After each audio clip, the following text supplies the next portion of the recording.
Намруттың Тұранға қарсы жорығы. Ыбырайым оттан аман есен шықты.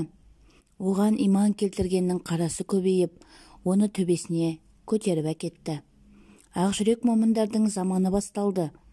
Жүректегі хикметтің бұлағына шатын, надандықтан қашатын ақылды адамдар күннен күнге көбейді.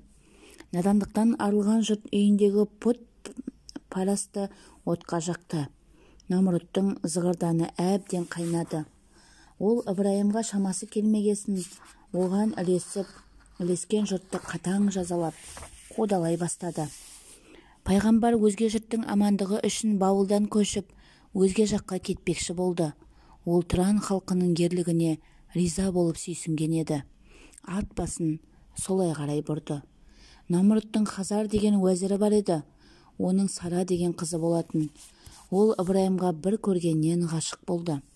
Ыбырайымның нұрлы жүзін көрген бетте кәлима айтып, момынға айналған. Бірақ қызының дұшпанға ғашық екенін естіген әкесі оны үйіне қамап қойды. Ыбырайым отқа жанбай аман шыққанда әкесі еріксіз иманға келді.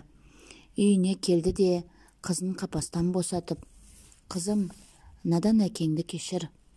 Алланың расулын отқа жағып, қара бет атандық», деді әкесі. Сара шошып кетіп, «Ыбырайымға не болды? Тірі ме?» деп жалынышты үнмен үн қатты. Әкесі, «Иә, тірі. Оттан аман шықты. Ол расында Құдай сүйген пайғамбар екен. Мен Тәңірдің құдіретін көріп иман келтірдім.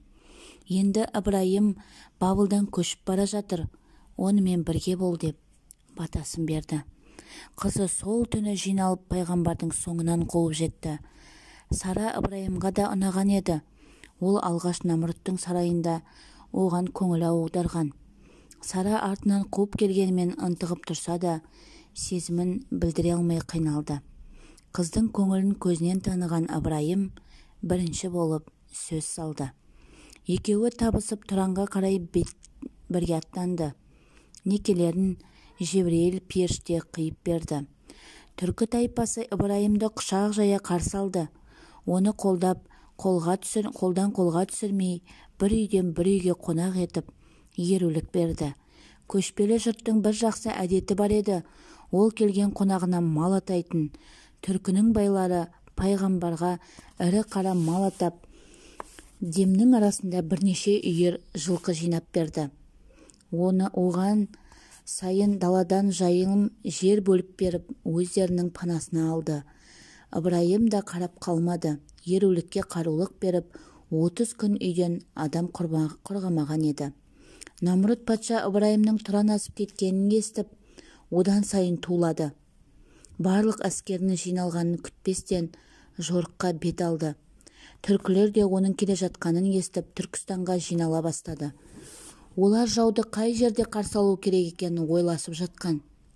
Намрут ұлы далаға жетіп, Сыр өзеніндегі қалың қамысқа тақап қалған еді. Әскеріне қалың нөсер келе жатыр. «Қосын құрыңдар», деп әмір етті. Қара бұлт дегенді қалың қамыстан шыққан шыбын шіркейдің әскері екен. Құдай тағала өзінің досын мейірман етіп панасына алған Тұран жерін қорғау үшін барлық жәндікке әмір беріп, Намруттың қалың қолына қарсы жұмсады. Қисапсыз жәндік өзен сияқты ағылып келді де қалың әскердің ішіне қойып кетті. Шыбын шіркей маса сонаға таланған әскер қосындарын тастап бытырай жөнелді. Олар дәретке отыра алмай қор болды. Сона, маса, шыбындар қандарын сорып ту-талақай қылды. Намруттың мұрнына 2 шіркей кіріп кетті. Онымен қоймай, миына қарай үңгей берді. Кімнен көмек сұрарын білмей дал болды. 2 шіркей миын кеміріп, бұрғылап түбіне дейін тесіп бара жатқан сияқты жанын көзіне көрсетті. Медиен далада далақтап, қызыл тілі салақтап жүріп, ақырында басын тасқа ұрып жарды. Өлігін ұлы даланың ит құсы жем қылды.